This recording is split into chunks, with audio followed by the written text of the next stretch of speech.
The Puerto Rican Mafia consists of 6 crime families in the northeastern coast of Puerto Rico around the cities of San Juan, Carolina, Canóvanas and Loíza. The family was founded by Quitoni Martinez, José Coquito López Rosario, whom later split from the family to form his own, which became a family within the Puerto Rican Mafia, Henry Vega, Ivan Vega, and Luis Albertus Rodriguez. They had strong connections with the Cali cartel and small connections with Los Pepes, Paulino Organization, Gulf Cartel and the Puerto Rican Street Gang, and Tilde ETAs. The Martinez familia has been called the Puerto Rican Mafia and a cartel. Quitoni and Julio Garcia, who were very good friends, started the Puerto Rican Mafia to reportedly bring their family out of poverty. They started making money selling marijuana and cocaine, making $250,000 every week from their cells.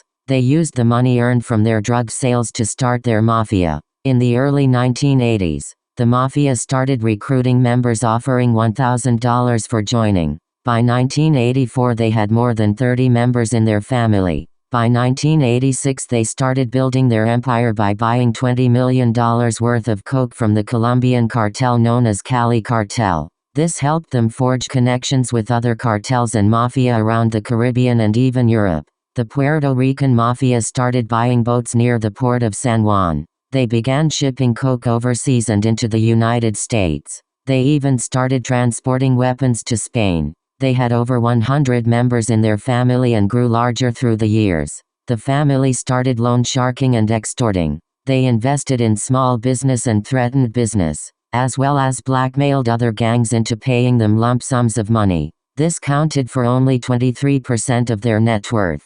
The family became very organized, establishing different ranks within the family. These ranks determined how much money a member was earning and what was expected out of them. The ranks consisted of 6 parts. El Gran. Quitoni held this rank as the Don of the Mafia. He resolved all issues between Capos and Costas within the family, and he ultimately developed and approved large business deals. In some cases, he decided whether someone was to be killed or not. The El Gran received a cut of every operation taken on by each member of his family. Quitoni was the Mafia's most prized possession and his safety was always a priority. The only people that could meet with him were El Capos or El Costas as well as the Contador. Quitoni controlled the whole family and anything he ordered said was to be carried out or the dissenter was killed. Typically, the El Gran put layers of insulation between himself and any acts. Whenever he gave orders, he gave them in private to one of his Capos who would in turn pass them down the line.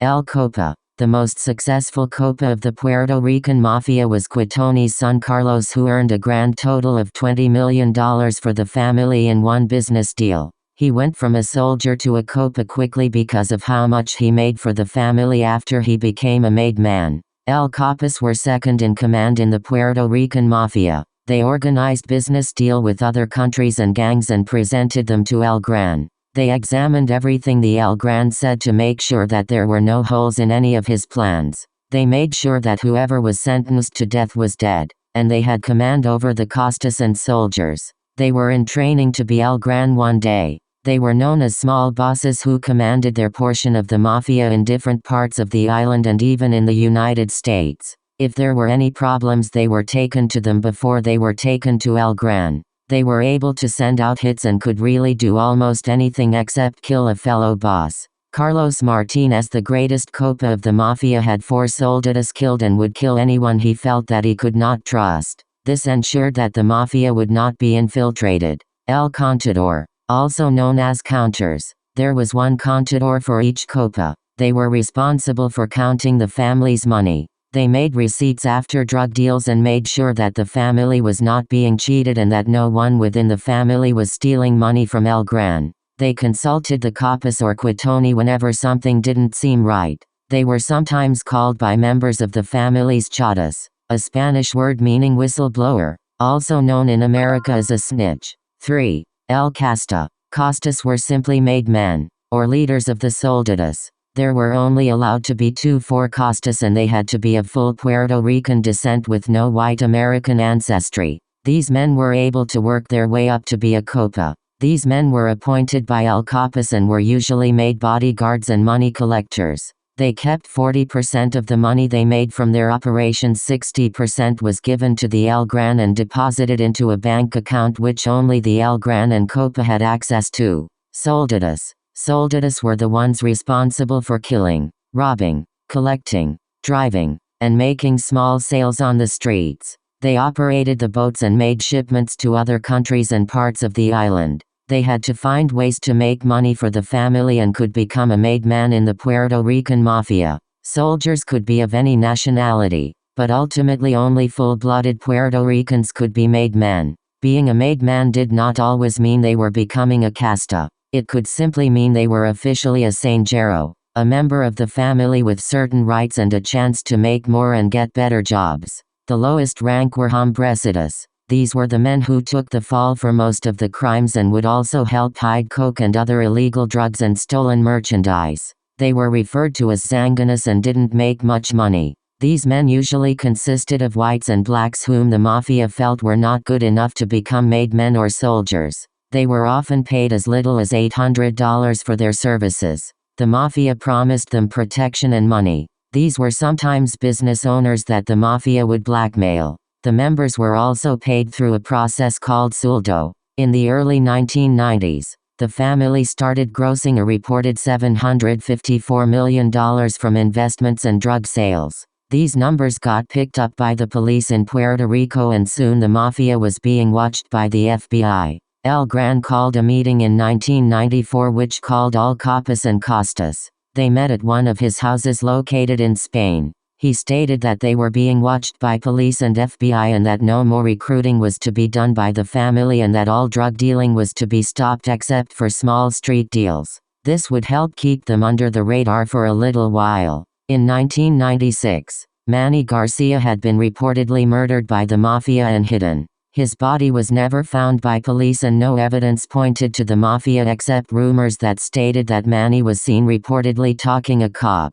One of the soldados passed the message to the Copa known as Garland Rodriguez, who told Quitoni. Quitoni had placed a contract hit on Manny worth $50,000. Manny's tongue was cut out of his mouth and was replaced by a rose. This was a sign that El Gran called the hit. Manny helped make money for the mafia and was very close to Quitoni, making Quitoni the godfather of his children. Accusations were made about El Copa, Carlos Martinez. He supposedly hired 5 spies and 3 men to infiltrate the police district and 2 men to infiltrate the FBI. The mafia had reportedly had their files destroyed from police records and were soon being called Los Silencios because of them being able to get away with most of their crimes. This helped keep them under the radar and out of police view. Quitoni fled the island and moved to Spain where he would stay until the birth of his first grandson Rolando Martinez Williams in March 1997. In June 2012, 36 people were arrested in Puerto Rico and the U.S. mainland for smuggling 61,000 pounds of cocaine into the U.S. through Puerto Rico's Luis Muñoz Marin International Airport aboard flights operated by American Airlines. The smuggling had been taking place since 1999. This was linked to the Martinez familia. The Martinez familia, who started off selling marijuana and cocaine, started shipping drugs around Latin America, North America and Europe as early as 1985. With the help of Cali cartel, they would use the port of San Juan and buy ships to transport their merchandise to Caribbean islands and other countries. They supplied drug dealers such as Frank Lucas, Entilda Etias, Latin Kings, Ismael Zambada Garcia, and Zoe Pound as well as many others. They started becoming a supplier when Cali cartel cut their ties with them in the 1990s. The mafia then hired a chemist from Spain to start making coke for them. They reportedly started making $750 million, $1 billion from international drug deals, extortion and loan sharking. They soon began having issues with the Mexican cartel known as Gulf Cartel, who asked for $35 million for their help in making deals in Mexico. The Gulf Cartel soon started blackmailing the Puerto Rican Mafia, which resulted in the kidnapping and killing of several members of the Gulf Cartel. According to reports and testimonies from supposed ex-members of the Sangeras, the family owned several homes and apartments within Puerto Rico. the United States and Spain. They had grossed a total of $500 million from a deal made with the Gulf Cartel. 5. 6. The Puerto Rican Mafia made a reported total of $10 million from loan sharking, extortion and renting properties. The Mafia would extort small businesses, street gangs and judges. They promised these people protection and would have them pay the Mafia a sueldo as high as $10,000 minus $4.9 million. They would blackmail businesses and ask owners to pay them for protection every week. They gave out loans to people around the island and New York, to lawyers, business owners and ordinary people. Carlos Martinez gave a loan of $48,627 to an illegal Colombian immigrant by the name of Javier Alvarez, living in Florida. Alvarez refused to pay back the loan with interest and returned only $13,000 back to the Mafia. Carlos, El Copa, had him kidnapped, brought to Puerto Rico and buried alive somewhere on the island. Carlos was responsible for earning more than $385 million for the family through international deals and investments. He was responsible for several kidnappings and the murder of the Quinones family in 2007, in which he was sentenced to 5 years in prison due to his close ties with the judge. Upon his release in 2011, he was stabbed in the Rio Piedras Penitentiary, also known in Puerto Rico as Oso Blanco. Carlos was rushed to the hospital San Francisco where he died 4 hours later. Quitoni had a venganza placed for $1 million for whomever killed the man responsible. The inmate was murdered a week after Carlos's death. In 2003, the Mafia was grossing $956 million in revenue from the United States and Japan alone, and they invested in U.S. stocks. They made $500 million through the pharmaceutical business that they also invested in. The family even donated $5 million to charities in Africa and Latin American countries to help fight AIDS and provide education. Quitoni El Gran, leader of one of the crime families. He made over $956 million for the Mafia from extortion, money laundering, loan sharking, and drug trafficking. Coming from a poor background, he built a drug empire that brought in millions. He killed more than 50 people to reach his goal, including some of the members of his Mafia. Quitoni had several children who were not affiliated with the Mafia, except his son Carlos, who became the most successful Copa. Carlos raked in millions for the family until his death in 2011. Quitoni's third eldest grandson Rolando Martinez is believed to have been made El Copa, and Quitoni's brother is believed to be El Gran now. Since Rolando was made El Copa before his grandfather's death in 2013, this would mean he has inherited over $130 million worth of money, property and deals. This rumor has been discovered as false. The rumored Copa was seen at his grandfather's funeral, which was held privately, and was also seen leaving the funeral with 2 men who are believed to be soldados. After the funeral, he was seen boarding a private plane heading to the United States. Over 100 people attended the funeral of Quitoni, who died of lung cancer. There were several cases linked to the family in the 1990s. The most creditable was the case where several men were arrested in the port of San Juan for supposed drug trafficking. Quitoni had several grandchildren. Quitoni lost his grandson Luis in a 2011 car accident, a year before his own death.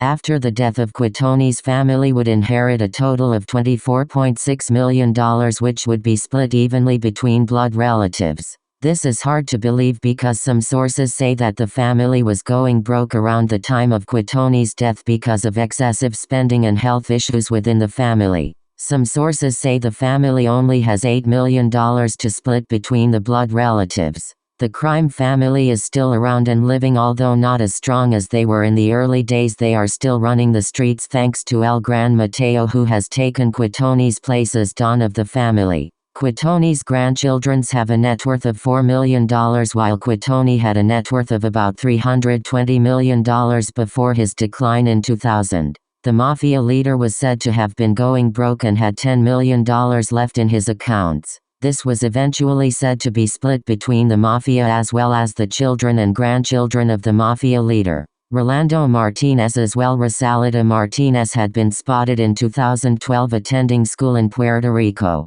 In April 2014, the Rosalita, Quitone's eldest granddaughter was murdered along with an uncle in their home located in Arecibo, Puerto Rico. No one was charged. In 2015, Don Gonzalez, head of the Vega family, was taken to trial and is in the process of being sentenced. Puerto Rican police have been cracking down on its gangs and on criminals because of its reputation of being hazardous in many places in Puerto Rico.